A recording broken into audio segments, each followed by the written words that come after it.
Hello friends, मी प्रज्ञा तुम्हा सर्वांचं स्वागत करते आपल्या कलेक्टर गुरुच्या या ऑनलाईन प्लॅटफॉर्मवरती. आजचं आपलं हे 38 नंबरचं लेक्चर आहे, ज्याच्यामध्ये आज आपण जॉईंट्स आणि डिसऑर्डर्स हा वाला पार्ट पाहणार आहोत. तर जॉईंट्स आणि डिसऑर्डरमध्ये आपल्याला ना फक्त जॉईंट्सशी रिलेटेडच नाही, तर आपण नाही का मसल्सशी रिलेटेड काही डिसऑर्डर्स पाहणार आहोत आणि त्याच्यानंतर काही बोन्सशी रिलेटेड काही डिसऑर्डर पाहणार आहोत. ठीक आहे, मग सगळ्यात आधी बघूया तर जॉईंट्स म्हणजे काय. आता बघा, नेहमी लक्षात ठेवायचं की आपण आधी स्केलेटल सिस्टीम शिकलो आहे, बरोबर. जस्ट एक एक्झाम्पल म्हणून घ्या की हे ह्युमेरस आहे आणि हे दोन आहेत.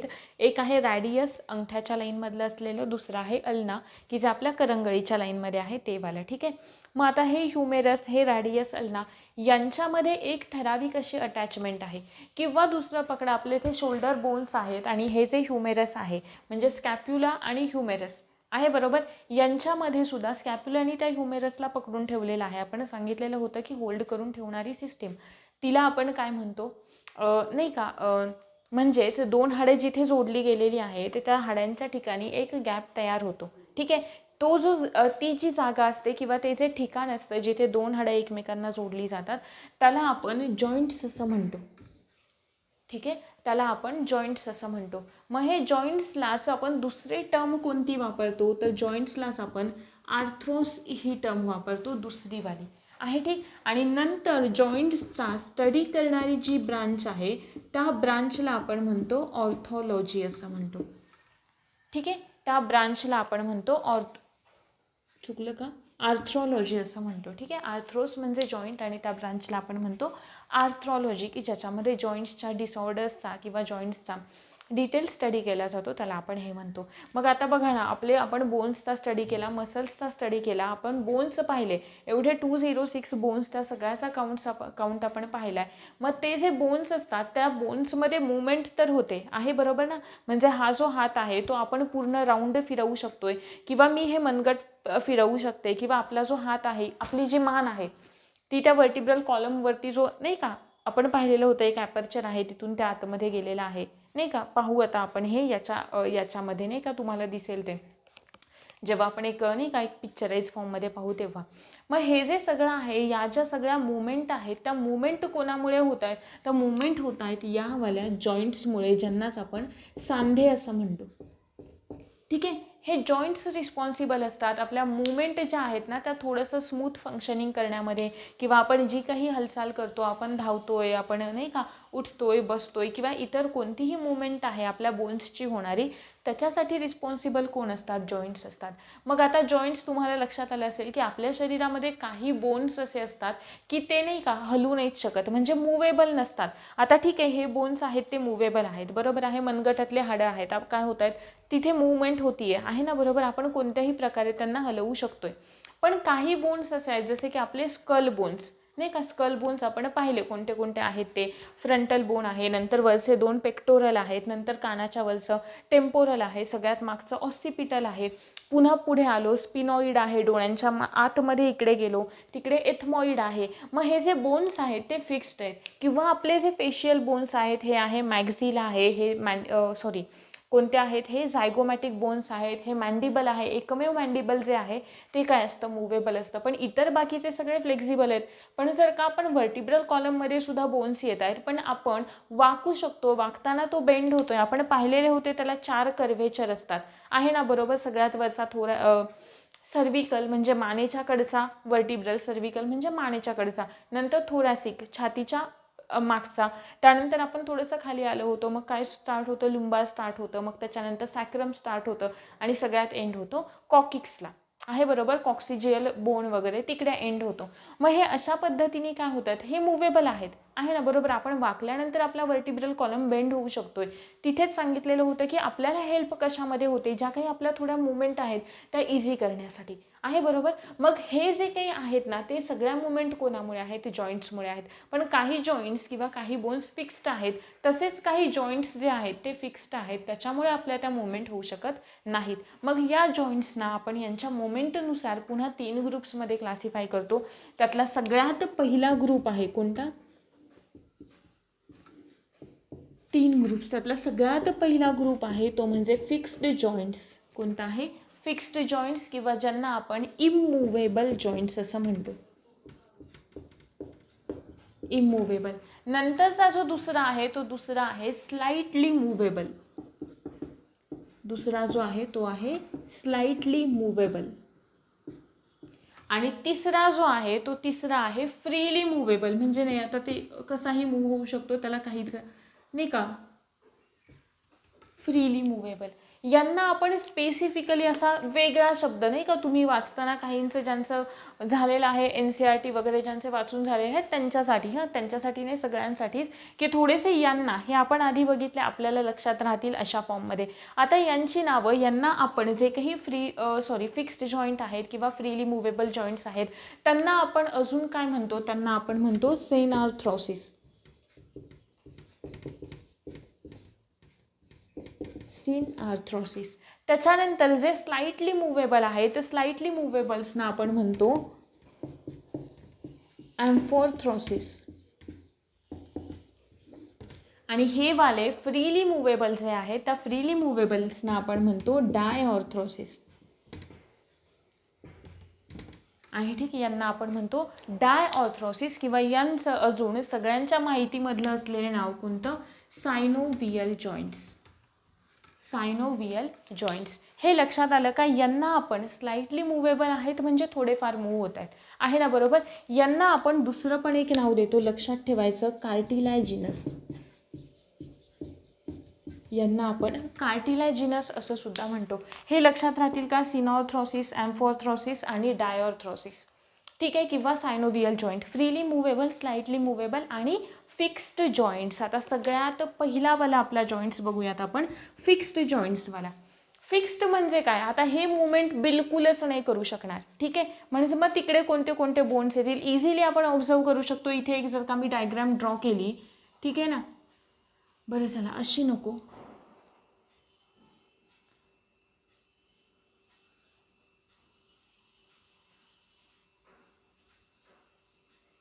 इथे अजून एक जॉईंट दाखवायचं आहे ना आपल्याला, आहे बरोबर.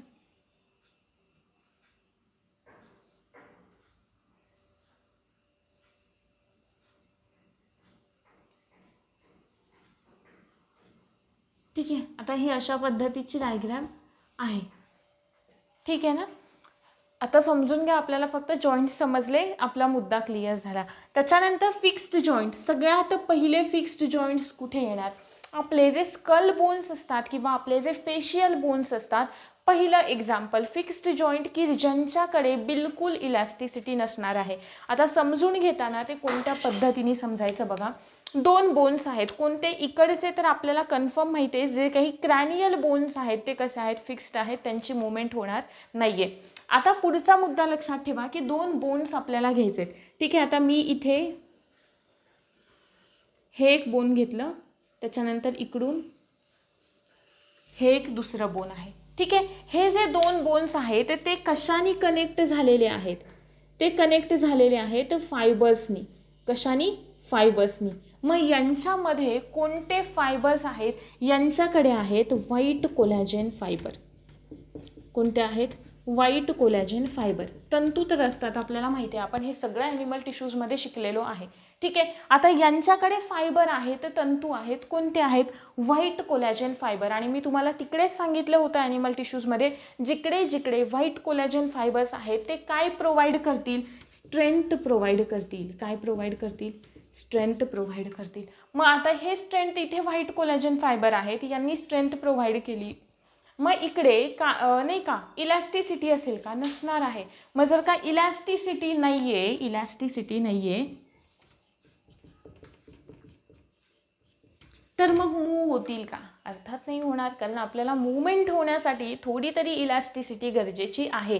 आणि हे जे फायबर्स आहेत ते कसे आहेत, व्हाईट कोलॅजेन फायबर्स आहेत, हे दोन बोन्सना जोडणारे. मग एक लक्षात राहील का की जे काही आपले यांच्यामध्ये एक्झाम्पल सांगायचं झालं तर आपण एक्झाम्पल कोणतं सांगू शकतो, सगळ्यात बेस्ट एक्झाम्पल इकडे लिहूयात आपण. बरं ठीक आहे, हे नंतर बघायचं पुढच्या इथे लिहिताना. लक्षात ठेवा, एक्झाम्पल सगळ्यात पहिलं कोणतं येणार आहे, क्रॅनियल बोन्सचं. कोणतं येणार आहे, क्रॅनियल बोन्स, आपले इकडचे जे बोन्स आहेत ते तिकडे कोणते जॉईंट्स असणार आहेत? फिक्स्ड जॉईंट, इममुवेबल जॉईंट किंवा सायनॉर्थ्रोसिस जॉईंट. आहे क्लिअर? कशामुळे? व्हाईट कोलॅजन फायबर आहे. मग तर काय इलास्टिसिटी नाही आहे, सगळीच्या सगळी काय स्ट्रेंथ आहे, बिलकुल मुवमेंट होणं शक्यच नाही. त्याच्यानंतर अजून कोणते असतात माहिती आहे का? जर का आपले जॉज बघितले, ठीक आहे, म्हणजे दात आपले ज्याच्यामध्ये नाही का दात ज्या कॅव्हिटीमध्ये किंवा ज्या नाही का आपल्या ज्या जॉमध्ये किंवा जे असं बोन असतं नाही का एकवालं, ठीक आहे, आणि इकडून मग हा आपला अशा पद्धतीने आपला हा दात येतो, हो ना. आता हा दात नसेल वाटत तरी असं कन्सिडर करा की हा अशा पद्धतीने आपला काय आलेला असतो? दात आलेला असतो. आणि तो या ज्या कॅव्हिटीमध्ये असतो ना, तो सुद्धा कसा असतो? फिक्स्ड असतो. कसा असतो? फिक्स्ड असतो. आणि याला आपण काय म्हणतो? गॉम्फोसिस. लक्षात ठेवा ही नावं आहे, ठीक. थोडीशी ही सगळीकडेच इंग्लिशमध्येच आहेत, सो लक्षात ठेवा. क्रॅनियल बोन्स म्हणजे आपण ज्यांना कवटीची हाडे असं म्हणतो, आहे, ठीक, ते तर लक्षात राहील. आणि हे गॉम्फोसिस म्हणजेच नाही का आपले दात ज्याच्यामध्ये आहेत ते सुद्धा फिक्स्ड असतात. आता ठीक आहे, ते पडायला आले किंवा काही झाले मग हलतायत वगैरे ती गोष्ट वेगळी, पण इन जनरल ते कसे असतात? फिक्स्ड असतात. म्हणजे फिक्स्ड जॉईंट, पहिलावाला जॉईंट क्लिअर आहे, ठीक आहे, ज्यालाच आपण इममुवेबल आणि दुसरा काय म्हणतो? सायनॉर्थ्रोसिस असं म्हणतो, आहे, ठीक. त्याच्यानंतरचा पुढचा आहे आपला कोणता? Slightly movable joints. हा फिक्स्ड क्लिअर. आता दुसरा आहे आपला कार्टिलॅजिनस किंवा ज्यालाच आपण स्लाइटली मुवेबल किंवा ॲम्फॉर्थ्रोसिस जॉईंट असं म्हणतोय. त्याच्यातलं सगळ्यात बेस्ट जे काही स्ट्रॉंगेस्ट कार्टिलेजवाले असतात ना, तिकडे आपल्याला या प्रकारचे हे पाहायला मिळतात. मग आता तुम्हाला आठवत असेल जिकडे आपण कार्टिलेज शिकलो तिथे मी तुम्हाला आहे बरोबर कार्टिलेजचे टाईप सांगितलेले होते. आणि कार्टिलेजच्या टाईप्समध्ये सगळ्यात स्ट्रॉंगेस्ट कार्टिलेज कोणतं वालं होतं? सगळ्यात स्ट्रॉंगेस्ट कार्टिलेज कोणतं वालं होतं? आठवत असेल तर बघा, आपण 4 टाईप्स बघितलेले होते, ठीक आहे. मी ऑप्शन देते तुम्हाला, 4 ऑप्शन तसेही असतात आपल्याला. सगळ्यात पहिला कार्टिलेजचा टाईप हायलाईन कार्टिलेज. कुठला? हायलाईन. कास्थी. कार्टिलेज म्हणजे फ्लेक्झिबल बोन, जसे की नोज आहे, एक्सटर्नल इयर आहे, त्यानंतर आपल्या वर्टिब्रल कॉलममधल्या डिस्क आहेत, आहे ना बरोबर. रिब्स आपल्या जिथे अटॅच झालेल्या आहेत स्टर्नमला, ठीक आहे, रिब्स आपल्या जिथे अटॅच झालेल्या आहेत स्टर्नमला, तिथे सुद्धा एक कार्टिलेज असतं ज्याला आपण कोस्टल कार्टिलेज म्हणतो, जे कोणामध्ये येतं? आहे बरोबर, हायलाईनमध्ये येतं. आता हे सगळे मी ऑप्शन सांगते. Hyaline cartilage, yellow elastic cartilage, white fibrous cartilage आणि चौथंवालं होतं कॅल्सिफाईड कार्टिलेज, ठीक आहे. याच्यामधलं सगळ्यात स्ट्रॉंगेस्टवालं कोणतं आहे? इलास्टिक तर नसणार आहे, बरोबर आहे. हायलाईन कार्टिलेज तर स्ट्रॉंगेस्ट नसतं का? कारण तिकडे काय येतं? नोज टिप वगैरे हे एक्झाम्पल सांगितलेले होते, मग ते तर नाही आहे. मग इकडे स्ट्रॉंगेस्टवालं कार्टिलेज जे असतं ते असतं व्हाईट फायब्रो कार्टिलेज, आहे बरोबर, ते वालं व्हाईट फायब्रस कार्टिलेज किंवा जे आपण थर्डवालं बघितलं होतं ना फायब्रस कार्टिलेज, ते वालं. मग ते कुठे असतं? जर का या आपल्या वर्टिब्रल डिस्क आहे तसं आपण कन्सिडर करूया, ठीक आहे ना. आणि इकडे ही दुसरी वर्टिब्रल आपली डिस्क आहे. या दोघांच्या मध्येवालं जे कार्टिलेज असतं ना, एक आपण सांगितलेलं होतं, मी तुम्हाला म्हटलं होतं की इंटरवर्टिब्रल डिस्क आहे ना बरोबर, ते सगळ्यात स्ट्रॉंगेस्ट कार्टिलेज असतं. म्हणजेच स्लाइटली मुवेबल किंवा ॲम्फिआर्थ्रोसिसचे एक्झाम्पल कोणते कोणते येतील? सगळ्यात पहिलं एक्झाम्पल कोणतं? Intervertebral disk. इंटरवर्टिब्रल डिस्क म्हणजे 2 वर्टिब्रल कॉलमच्या मध्ये एक डिस्क असते. तुम्हाला आता पुढे जेव्हा आपण 3D व्ह्यू पाहतोय जॉईंट संपल्यानंतर तेव्हा तुम्हाला तिथे ते कळेल, ठीक आहे. आणि अजून कुठे सांगितलं होतं आठवा? 2च एक्झाम्पल मी तेव्हा सुद्धा तुम्हाला सांगितलेले होते व्हाईट फायब्रस कार्टिलेजमध्ये. पहिलं तर इंटरवर्टिब्रल डिस्क होतं आणि दुसरं आठवत असेल तर आठवा प्युबिक सिम्फायसिस. प्युबिक सिम्फायसिस. प्युबिक सिम्फायसिस म्हणजे कोणतं वालं? 2 हिप बोन आहेत, आहे बरोबर, हे वाला एक हिप बोन आहे आणि हे वाला एक हिप बोन आहे, ठीक आहे ना. इथे मध्ये कनेक्ट झाले, आहे बरोबर. आणि हा कनेक्ट होणारा जो रिजन आहे तिथे काय असतं? एक कार्टिलेज असतं, स्ट्रॉंगेस्ट कार्टिलेज असतं. का? आपण बसल्यानंतर वगैरे सगळं जे काही प्रेशर आहे, सगळा जो काही आपलं बॉडी वेट आहे ते बिअर कोण करतं? हेच तर करतं ना, हिप बोन्स तर करतात. म्हणून सॅक्रमला आपण वर्टिब्रल डिस्कमधले सगळ्यात स्ट्रॉंगेस्ट असं म्हणतो. का? कारण तिकडेच ते असतात ना, त्याच्यामुळे मग इथे वालं जे कार्टिलेज तयार होतं त्या कार्टिलेजला आपण म्हणतो प्युबिक सिम्फायसिस, किंवा तो जो जॉईंट तयार होतो त्या जॉईंटला आपण म्हणतो प्युबिक सिम्फायसिस. आता हे पेल्विक बोन्स 3 बोन्सचे बनलेले असतात. एक पेल्विक बोन 3 कॉक्सल बोनचं किंवा 3 कॉक्सल हाडांचं बनलेलं असतं. कोणते कोणते ते? इलियम, इस्चियम आणि प्युबिस आहे, बरोबर. तिघे मिळून एक कॅव्हिटी तयार करतात, ज्या कॅव्हिटीला आपण म्हणतो ॲसिटाबुलम कॅव्हिटी आहे. ठीक, लक्षात ठेवायचे. लास्टच लेक्चरला पार्ट झालेला आहे हा. प्युबिक सिम्फायसिस क्लिअर, म्हणजे स्लाइटली मुव्हेबलवाला पार्ट क्लिअर झाला तुमचा आहे. ठीक, आता नंतरचा आणि सगळ्यात थोडा इंटरेस्टिंग पार्ट, की जिकडे आपल्याला ही जी आपण डायग्रॅम ड्रॉ केलेली आहे तिचा खूप छानपणे यूज होईल. कोणते आहेत? फ्रीली मुव्हेबल किंवा ज्यांना आपण म्हणतोय सायनोव्हियल जॉईंट्स. फ्रीली मुव्हेबल किंवा सायनोव्हियल जॉईंट्स. ठीक आहे, सगळ्यात पहिल्यांदा हे जॉईंट्स कशा पद्धतीने असतात ना ते आपण बघून घेऊयात. आपलं हे एक सिंगल बोन आहे. आता थांबा हा, थोडंसं बोन काढून खूप दिवस झाले नाही का.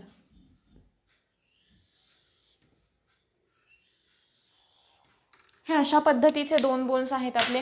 असेच असतील असं नाही, हा इथे राऊंड पण असेल, कारण नाही का आपलं हे ह्युमेरस आहे ते थोडंसं राऊंड असतं, जिकडे बॉल आणि सॉकेट जॉईंट असतो. म्हणजे नाही का एक असं कन्सिडर तुम्हाला कळेल. आता याच्यामध्येच ते जॉईंट आहे. तुम्हाला 3D व्ह्यू जर जमलं ना तर जॉईंट्सचे सुद्धा आपण दाखवूयात. आपल्याला पूर्ण स्केलेटल सिस्टीमचे तर दाखवायचे आहेत, पण त्याचे सुद्धा. आता इकडे काय असतं माहिती आहे का, इकडे सुद्धा एक कार्टिलेज असतं. मी ते ब्ल्यू कलरनी दाखवते.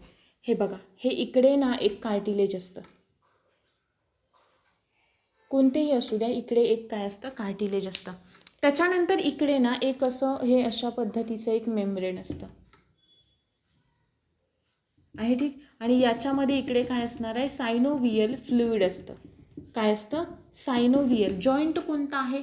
सायनोव्हियल जॉईंट आहे, बरोबर. हे जे मेम्ब्रेन आपल्याला दिसतंय त्याला आपण म्हणतोय सायनोव्हियल मेम्ब्रेन. हे जे फ्लुइड आहे मध्ये त्याला आपण म्हणतोय सायनोव्हियल फ्लुइड.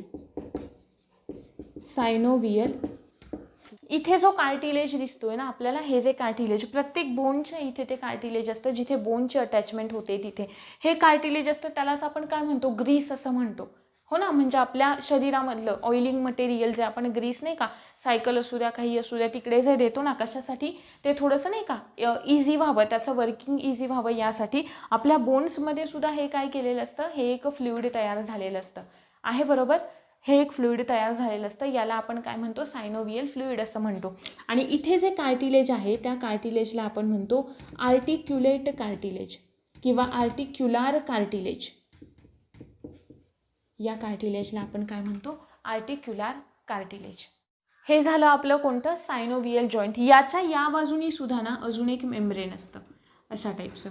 म्हणजे किती कॉम्प्लिकेटेड असतं आपलं बॉडीचं स्ट्रक्चर ते पहा. इकडून अजून एक मेम्ब्रेन असतं. आपल्याला एवढं नाही डीपमध्ये विचारत, पण हा जो काही नाही का या बोन्समध्ये किंवा सायनोव्हियल जे काही फ्रीली मुव्हेबल जॉईंट्स आहेत त्यांच्याकडे असलेल्या कार्टिलेज, त्यांना आपण हे का म्हणतो? ह्या बेसिक गोष्टी ज्या आहेत ना, म्हणजे थोडक्यात काय तर त्या शब्दाचा मिनिंग, एक त्याचा ओव्हरलुक तरी आपल्याला माहीत असणं गरजेचं आहे. ठीक आहे, हे जे काही मेम्ब्रेन याच्या बाजूनी सुद्धा एक मेम्ब्रेन असतं. ठीक आहे, त्याच्यानंतरचा आपला पुढचा पार्ट आहे सायनोव्हियल जॉईंट्सचे टाईप्स आपल्याला बघायचे. ठीक आहे, आता आधी आपण तुम्हाला ते डायग्राममध्ये दाखवूयात टाईप्स ऑफ सायनोव्हियल जॉईंट्स. जॉईंट्सचे टाईप्स. ठीक आहे, सगळ्यात पहिला प्रकार आहे कोणता? Ball and socket. आता हा बॉल अँड सॉकेट कुठे असतो माहिती आहे का? हा इथलावाला रेड कलरने आपण दाखवूया, थोडंसं लवकर लक्षात येईल आपल्या.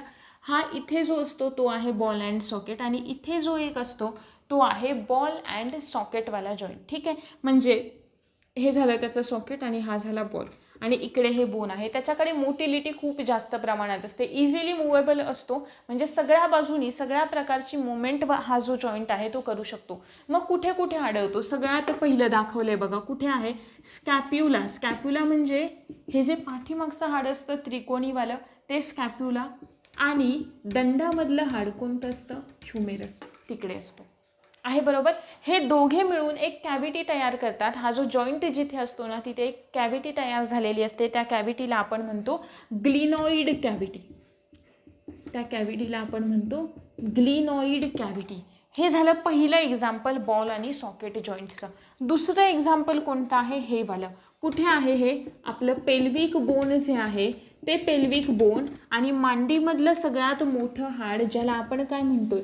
फीमर असं म्हणतोय आहे, बरोबर. तिथे हा वाला जॉईंट असतो आणि हे दोघे जिथे कनेक्ट होतात, आता पेल्विक बोन जिथे आहे तिथे एक कॅव्हिटी असते. काय नाव त्या कॅव्हिटीचं? ॲसिटाबुलम आहे. Clear? Ball and socket joint clear. पहिला वाला कुठे असणार आहे लक्षात ठेवायचं. स्कॅप्युला आणि ह्युमेरस दोघांच्या इथे कॅव्हिटी तयार होते, ग्लिनोइड कॅव्हिटी. दुसरा वाला पार्ट कोणता वाला?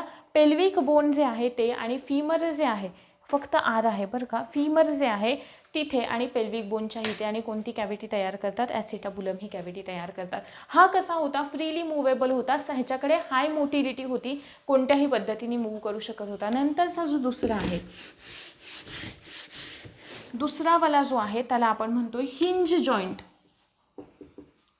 दुसरा वाला जो आहे त्याला आपण म्हणतोय हिंज जॉईंट, म्हणजेच बिजागरीचा सांधा. म्हणजे आपला डोर नसतं का, आपलं डोर तिथे जी नाही का आपण डोर हे करतो, तिकडे ते स्टील सारखं जे असतं ना, त्याला आपण काय हे म्हणतो ना, ते वालं हे, ठीक आहे, त्याला आपण काय म्हणतो? Hinge joint. मग त्याची मुवमेंट कशामध्ये होते? फक्त एकाच प्लेनमध्ये होते का? एकाच प्लेनमध्ये, एकाच डिरेक्शनमध्ये होते, म्हणजे इधर मागे की होते, पुढे होते, आहे बरोबर. किंवा जर का आता हे असं आहे, ठीक आहे, इथे काय आहे त्याला कनेक्ट केले, तर ही फक्त कशी होईल? अशा पद्धतीने त्याची मुवमेंट होईल, आहे ठीक. याला आपण काय म्हणतोय? बिजागरीचा सांधा.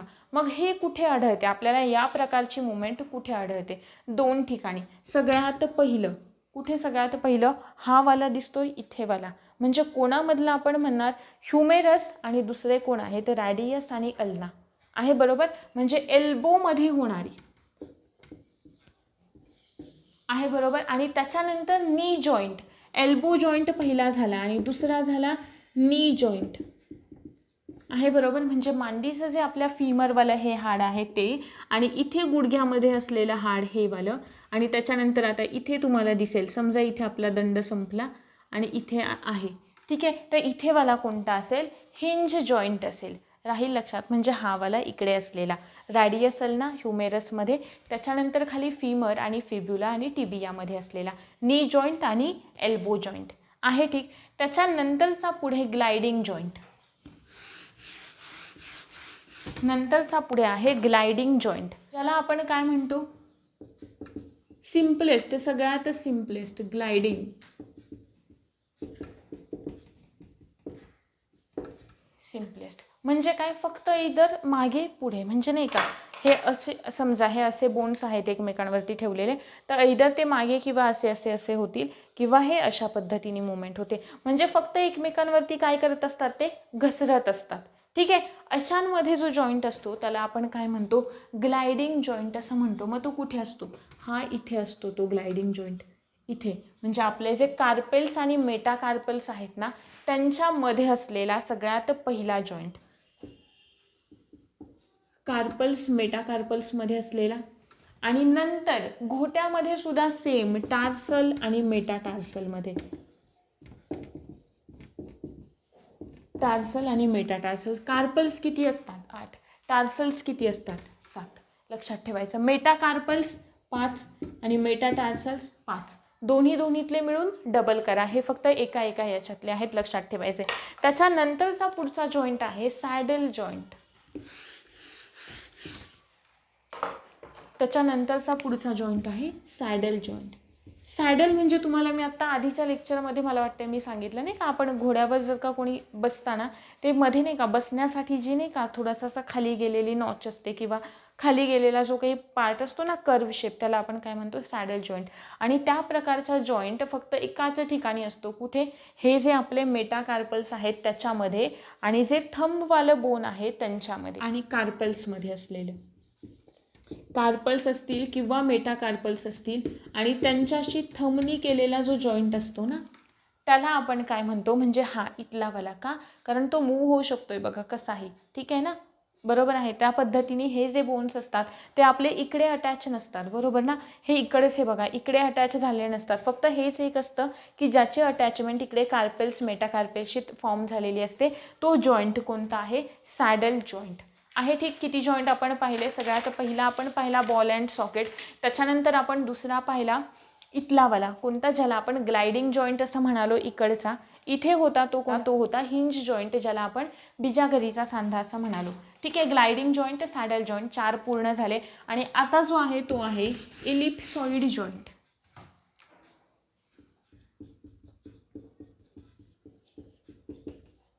इलिप्स कोणामध्ये असतो, आपली जी काही फिंगर्स असतात ना, मग ते पायाचे असतील किंवा हातांचे असतील, या हाताच्या फिंगर्सनी इकडे जे बोन्स असतात ना आपले, ठीक आहे, किंवा या तळहाताची जी असतात ना, ज्यांना आपण मेटाकार्पल्स मेटाटार्सल्स म्हणतो, त्यांच्याशी केलेले जे जॉईंट असतात त्यांना आपण म्हणतो इलिप्सॉइड जॉईंट. ठीक आहे. काही ठिकाणी इलिप्सॉइड आणि सॅडल जॉईंट दोन्ही असे एकच दिलेले आहेत, पण तरीसुद्धा डिफरन्स लक्षात ठेवा. फिंगर्सनी या मेटाकार्पल्सची केलेला जो जॉईंट असतो तो कोणता असतो, इलिप्सॉइड जॉईंट असतो. आहे ठीक. नंतर आपण पुढे गेलो, पुढचा आणि सगळ्यात थोडा इंटरेस्टिंग वाला कोणता, पायवोट जॉईंट्स.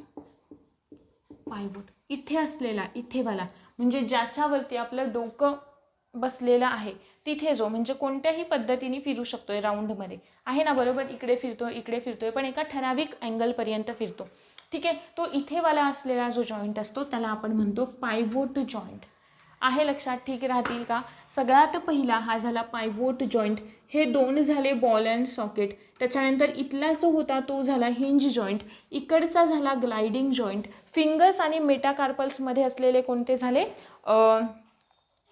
इलिप्सॉइड जॉईंट्स झाले. कार्पल्स मेटाकार्पल्समध्ये असलेले, थंबमध्ये असलेला कोणता झाला, सॅडल जॉईंट. त्याच्यानंतर ग्लायडिंग जॉईंट्स आपले झाले. आणि नंतरचा आहे पायवोट जॉईंट्स, की जो कुठे असतो आपल्या, नाही का, मान आणि आपलं जे स्कल बोन आहे तिथे जे ज्याच्यावरती बसलेला आहे तिथे एक जॉईंट तयार होतो, त्याला आपण म्हणतो पायवोट जॉईंट्स.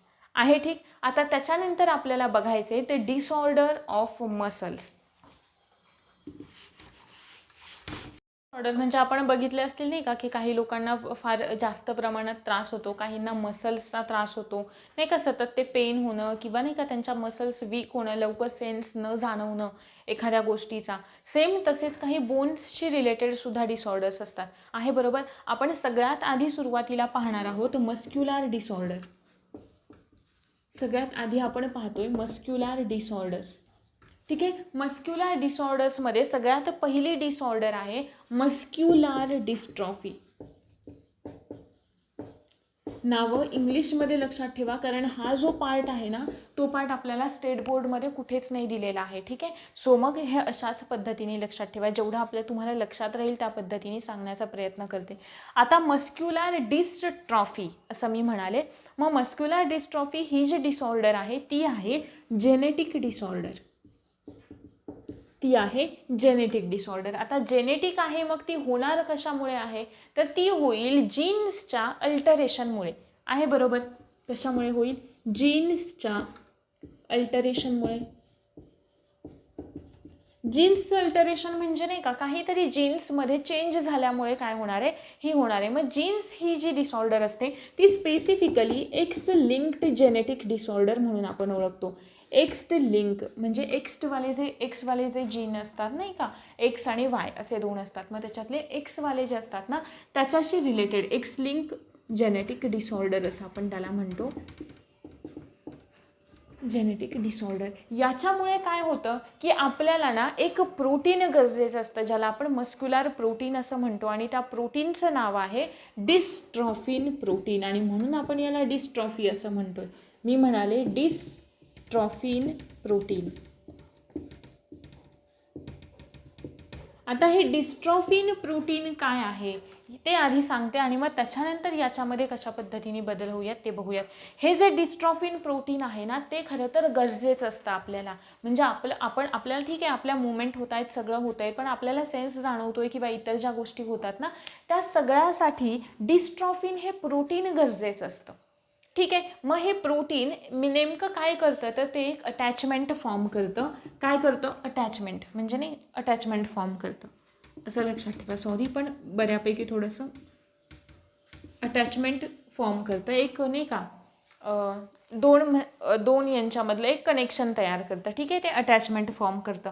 मग ही अटॅचमेंट कोणामधली फॉर्म करतं, आता आठवा मस्क्युलर टिश्यूज आठवा. ठीक आहे. किंवा अगदी हे जे मसलवाला आत्ताचं जे मागचं लेक्चर आठवलं ना, याच्या आधीचं दुसरं लेक्चर, हे याच्या आधीचं एक आणि याच्या आधीचं एक, ज्याच्यामध्ये आपण मस्क्युलर सिस्टीम पाहिलेली आहे. ठीक आहे. तिकडे आपण पाहिलेलं होतं बघा, हे अटॅचमेंट कोणामध्ये फॉर्म करतं, ॲक्टिन, खरं तर आपल्याला गरजेचं कोण असतं? ॲक्टिन आणि मायोसिन, 2 कॉन्ट्रॅक्टाईल प्रोटीन आपण बघितलेले होते. ॲक्टिन कुठे असतं? ॲक्टिन या सेलमध्ये असतं. आणि ही सेल कशी असते? हे सेलचं मेम्ब्रेन कसं असतं? ट्रान्सवर्स असतं, आहे ना, बरोबर, ज्याला आपण टी ट्युब्यूल असं म्हणतो, बरोबर आहे. पण मसल्स आहेत, मसल सेल्स, मसल्ससाठी आपण टर्म कोणती वापरतो? सार्को किंवा मायो. मग मसल सेल्सचं किंवा मसल फायबर्सचं जे मेम्ब्रेन आहे त्याला आपण काय म्हणतो? सार्कोलेमा असं म्हणतो. सार्कोलेमा असं म्हणतो. मग या ॲक्टिनची आणि या सार्कोलेमा म्हणजे ते जे मेम्ब्रेन आहे त्यांची अटॅचमेंट फॉर्म करण्याचं काम कुणाचं असतं? या डिस्ट्रॉफिन या प्रोटीनचं असतं. आणि जेव्हा हे ॲक्टिन याच्याशी अटॅचमेंट फॉर्म करेल तेव्हाच तर मेम्ब्रेनला इकडून आलेले न्यूरॉन जो काही मेसेज घेऊन येतील तो ॲक्टिनपर्यंत पोहोचेल, नाही का? आहे. सगळं कॉन्ट्रॅक्शनचं मेकॅनिझम आपण तिकडे बघितलेलं आहे. आता त्याच्यानंतरचा पुढचा कोणता पार्ट झाला बघा, हा वाला डिस्ट्रॉफिन प्रोटीन. आता इकडे न्यूरॉन आले, ते न्यूरॉन वालं एक पुढचं आहे ज्याच्यामध्ये ग्रेव्हिस, आपण मस्क्युलर ग्रेव्हिस ते बघतो, तिथे तुम्हाला मी एक्सप्लेन करेन ते. हे ठीक आहे, म्हणजे हे यांच्यामध्ये अटॅचमेंट फॉर्म करण्याचं काम करतं. आणि समजा ही अटॅचमेंट फॉर्म झालीच नाही तर आपल्या काय मसल्स आपल्याला थोड्याशा वीक आहेत असं वाटतं, त्यांना व्यवस्थित सेन्स नाही जाणवत आहे, ठीक. मग काहींमध्ये काय होतं? हे डिस्ट्रॉफिन प्रोटीन जे आहे ना, ते डिस्ट्रॉफिन प्रोटीन तयारच होत नाही. ते डिस्ट्रॉफिन प्रोटीन तयारच होत नाही. आणि अशी जी डिसऑर्डर असते तिला आपण म्हणतोय डुश्चिन डिसऑर्डर, डुश्चिन मस्क्युलर डिसऑर्डर किंवा मस्क्युलर डिस्ट्रॉफी. नावं थोडीशी कठीण आहेत पण स्टेट बोर्डमध्ये डाटा नाही आहे, सो आपल्याला हा असाच लक्षात ठेवावा लागेल, ठीक आहे. प्रयत्न करा, होतं, प्रॅक्टिसने होतं. डुश्चिन. आणि दुसऱ्या प्रकारची जी असते ना तिला आपण म्हणतो बेकस, की ज्यांच्यामध्ये तयार तर होतं पण कमी प्रमाणामध्ये तयार होतं, त्याला आपण काय म्हणतो? बेकस. काही यातला डाटा NCERT मधून सुद्धा आपण घेतलेला आहे, ठीक आहे. Becker's muscular disorder, muscular dystrophy,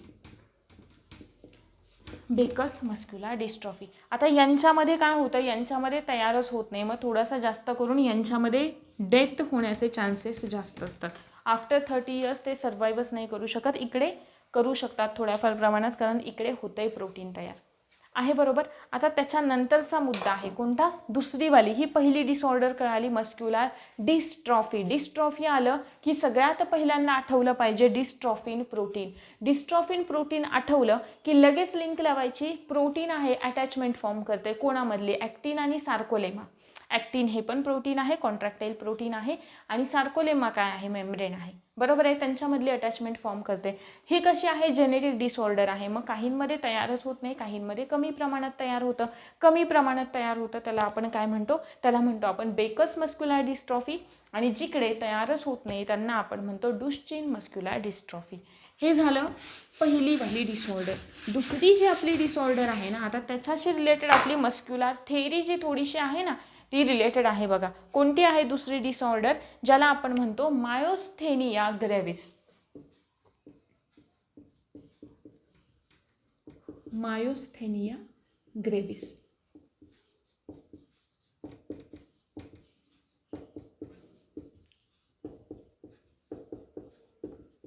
इकडे काय होतं ना, इकडे फार काही होत नाही. स्वतःची जी इम्युन सिस्टीम आहे ना, आपल्या इम्युन सिस्टीमचा यूज काय? की आपल्याला काही हार्मफुल कंटेंट, आपल्याला कशापासून धोका आहे तर त्याच्यापासून आपलं संरक्षण करा. पण याच्यामध्ये काय होतं माहिती आहे ना, ते नाही का कुंपणाने शेत खाणं म्हणणे, त्यातला प्रकार इथे काहीतरी होतो. म्हणजे आपलीच इम्युन सिस्टीम आपल्यालाच काय करते? प्रॉब्लेम क्रिएट करते. आता ते प्रॉब्लेम कशा प्रकारे क्रिएट करते ते बघा. सगळ्यात पहिलं म्हणजे काय? आपल्याला माहिती आहे याला ऑटो इम्युन डिसीज असं सुद्धा म्हणतात किंवा ऑटो इम्युन डिसऑर्डर असं पण म्हणतात. ऑटो इम्युन डिसऑर्डर असं सुद्धा म्हणतात, ठीक आहे. आता हे समजून घेण्यासाठी आधी आपल्याला पुन्हा मस्क्युलर थेअरीकडे जावं लागेल. कोणती वाली? हे आपलं मेम्ब्रेन आहे.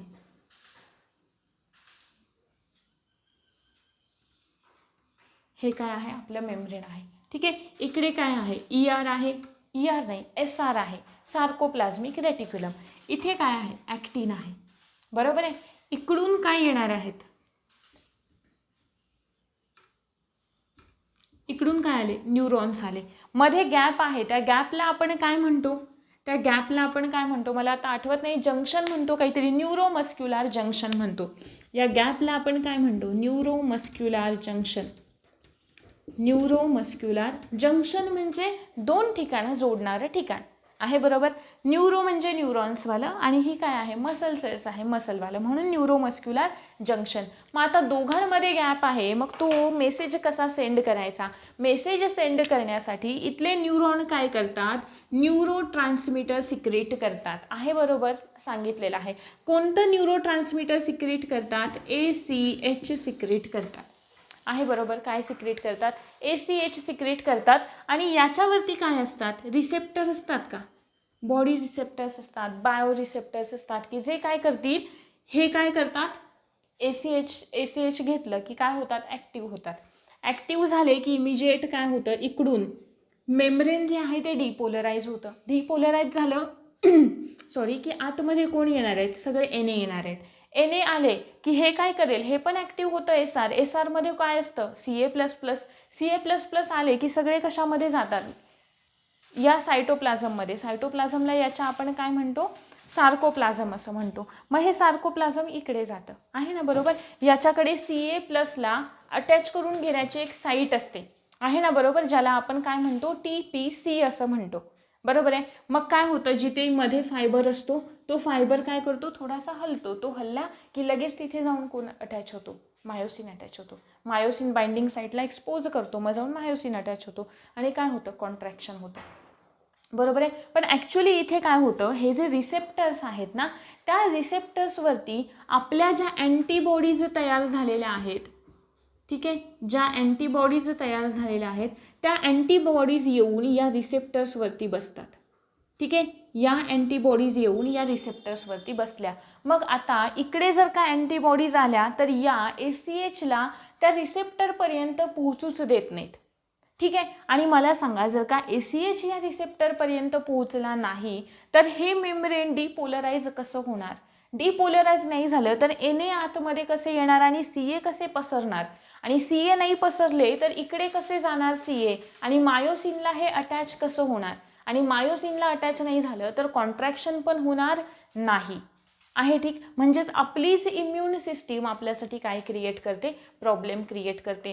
पण हे कुठंपर्यंत ठीक असतं माहिती आहे का, जोपर्यंत आपल्या इतर मसल्सच्या बाबतीमध्ये होतं आहे तेव्हा जनरली आपल्याला आपल्या मसल्स वीक झालेल्या पाहायला मिळतात, की आपल्याकडून काही काम होत नाही आहे किंवा कोणताही सेन्स जाणवत नाही आहे. जर का इकडे न्यूरॉन्स जे न्यूरो ट्रान्समीटर सिक्रेट करत आहेत ते तुमच्या मसलपर्यंत पोहोचले नाहीत तर तुम्हाला सेन्स जाणवणार कसा आहे ना, बरोबर. मग याच्यामुळे प्रॉब्लेम क्रिएट होतो. पण हे तोपर्यंत ठीक असतं, पण जेव्हा आपल्या लंग्समधल्या मसल्स असतील का, त्या लंग्समधल्या मसल्सकडे ते होतं ना हा प्रकार, तेव्हा मग लंग्समधल्या मसल्सचं कॉन्ट्रॅक्शन आणि रिलॅक्झेशन होणार नाही, ब्रीदिंग मसल्सचं कॉन्ट्रॅक्शन आणि रिलॅक्झेशन होणार नाही. आणि जर का ते तसं झालं तर मग आपल्याला ब्रीदिंगमध्ये प्रॉब्लेम येतो. अल्टिमेट काय होणार आहे, डेथच होणार आहे ना. ऑक्सिजनच नाही जात आहे तुमच्या मसल्सना, ते नाही का कॉन्ट्रॅक्शन आणि रिलॅक्झेशन होतच नाही आहे की ते ऑक्सिजन आतमध्ये घेतील बाहेर सोडतील याच्यासाठी, मग तेव्हा मात्र हे प्रॉब्लेमॅटिक असतं. हा डिसऑर्डर होता कोणता, मायोस्थेनिया ग्रेव्हिस आहे. कोणता आहे हा, स्वतःच्या इम्युन सिस्टीमशी ऑटो इम्युन डिसऑर्डर आहे, ठीक आहे. म्हणजे स्वतःचीच इम्युन सिस्टीम स्वतःचाच शत्रू बनते अशा पद्धतीने. हे कोणतं होतं, हे होतं आपले मस्क्युलरवाले, ठीक आहे. आता आपण जाऊया तर स्केलेटलकडे.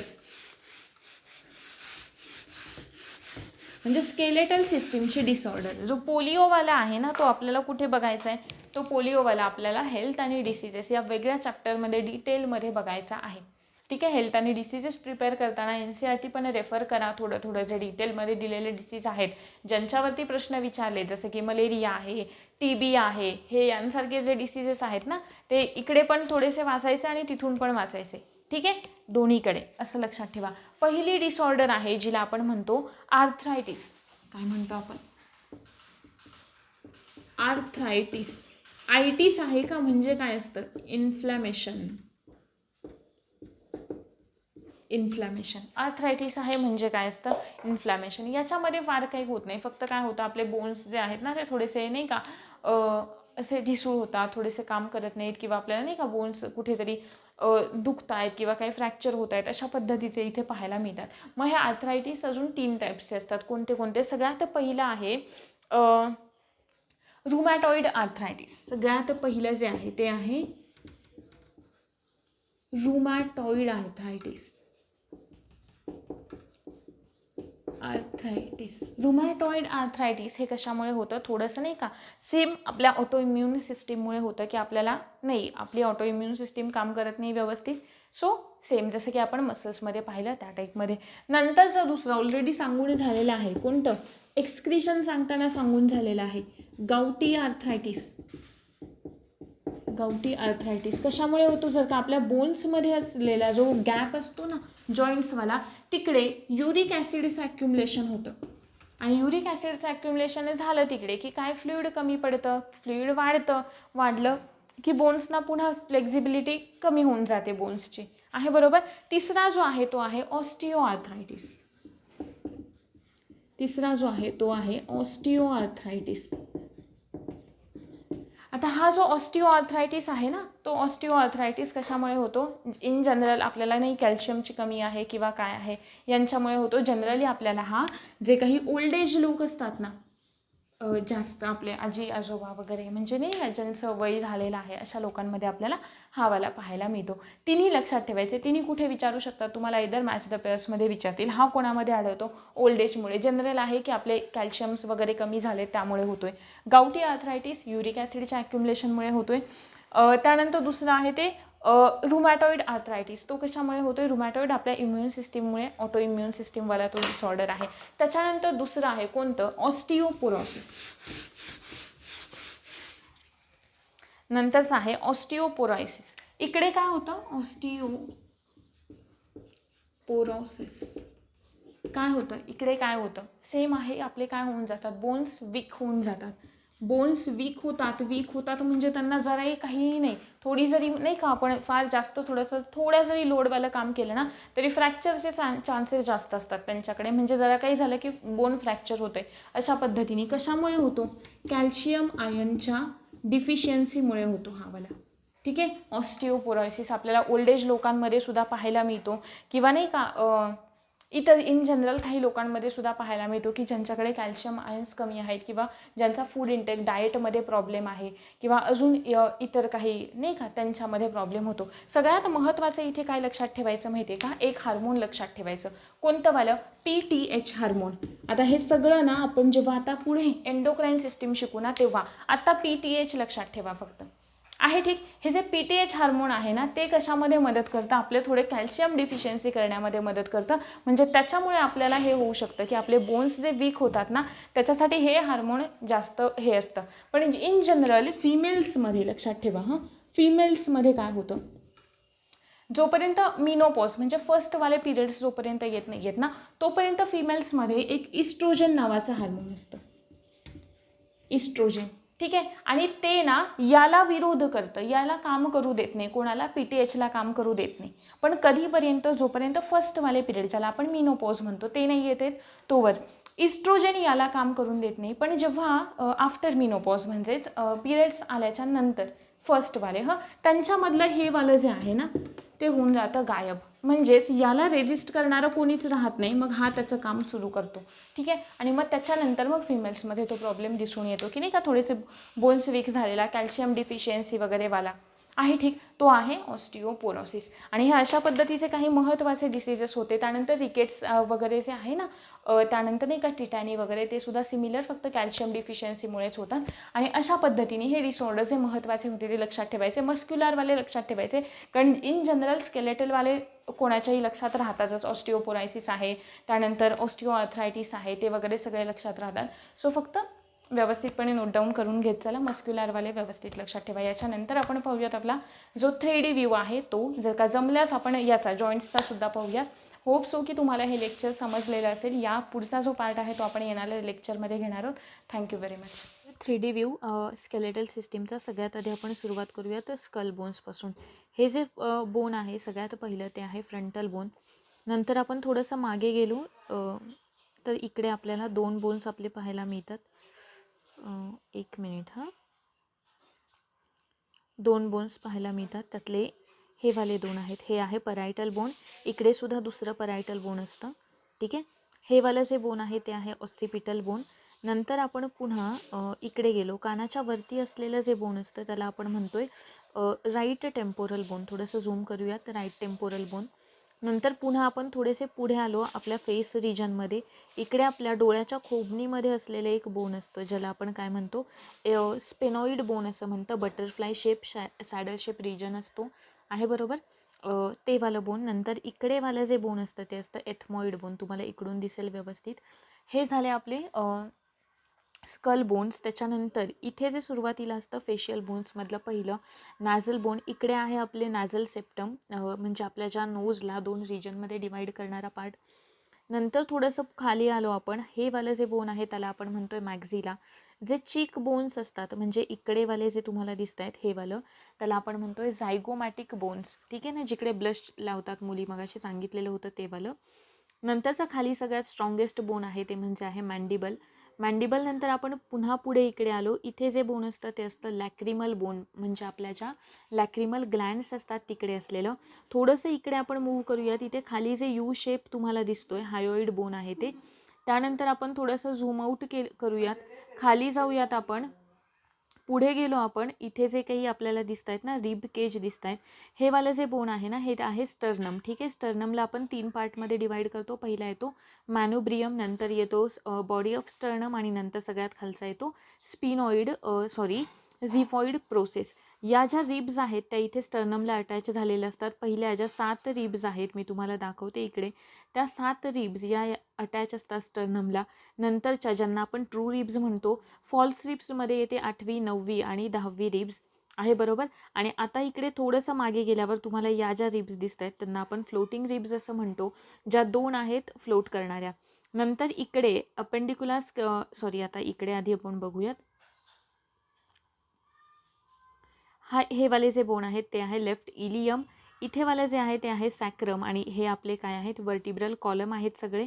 ठीक आहे. हे आहे 12वं आपण म्हणूयात फर्स्ट लुंबार आहे. ही वाली 12वी आहे. 12व्यापासून ते 3ऱ्या इथंपर्यंत आपली किडनी लोकेट झालेली असते. हे जे बोन आहे त्याला आपण इलियम असं म्हणतोय. त्यानंतर इकडे जे बोन असतं नाही का, सॅक्रम आहे. त्याच्यानंतर इथे जे आहे ते प्युबिस आहे, आणि नंतर इथे जे असतं ते असतं इश्चियम. म्हणजे हे 3 बोन मिळून एक काय तयार करतात, पेल्विक बोन तयार करतात आहे, बरोबर. आणि मध्ये जी एक कॅव्हिटी क्रिएट करतात. त्याच्यानंतर येतात लाँग बोन्स. लाँग बोन्समध्ये सगळ्यात पहिलं आहे ह्युमेरस, अंगठ्याच्या लाईनमधलं रॅडियस. नंतर आहे हे वालं अल्ना आहे, बरोबर. नंतर पुन्हा आपण खाली गेलो, मांडीमधलं सगळ्यात मोठं हाड हे आहे फीमर. झूम आउट करून बघूयात, इकडे वालं जे आहे ते आहे टिबिया, आणि नंतरचं हे काय आहे फिब्युला आहे, बरोबर. नंतर इकडे खाली जे असतात ते फॅलेंजेस दिसतात येतात आपल्याला. नंतर इकडे असतात रिस्ट बोन, त्यानंतर हे आहेत फॅलेंजेस. पुन्हा आपण थोडंसं मागच्या बाजूला जर का पाहिलं ना, तर मागून पाहिल्याच्या नंतर इथे जे बोन दिसतंय आपल्याला एक ट्रायंग्युलर शेप, ते आहे स्कॅप्युला आहे, बरोबर. हे आहे स्कॅप्युला. त्यानंतर हे इथे आपल्याला नाही का सूचर्स दिसत आहेत, म्हणजे आपण ज्यांना जे सूचर्स पाहिले, कोरोनल सूचर पाहिलं किंवा जे वेगळे वेगळे सूचर्स पाहिले ते वाले, हे परायटल बोन असतं. हे फ्रंटल बोनला अटॅच झालेले असतात. इकडे पाहिलं, इकडे असतात टेम्पोरल बोन. ही अशा पद्धतीने आपली काय असते, स्केलेटल सिस्टीम असते. होप सो तुम्हाला हा जो पार्ट आहे स्केलेटल सिस्टीमचा तो समजलेला असेल. याच्या पुढचा जो पार्ट आहे तो आपण येणाऱ्या लेक्चरमध्ये पाहणार आहोत, दुसरा. त्याच्यामध्ये आपण केमिस्ट्रीचे टॉपिक पाहूयात. होप सो की हा पार्ट समजलेला असेल. Thank you very much.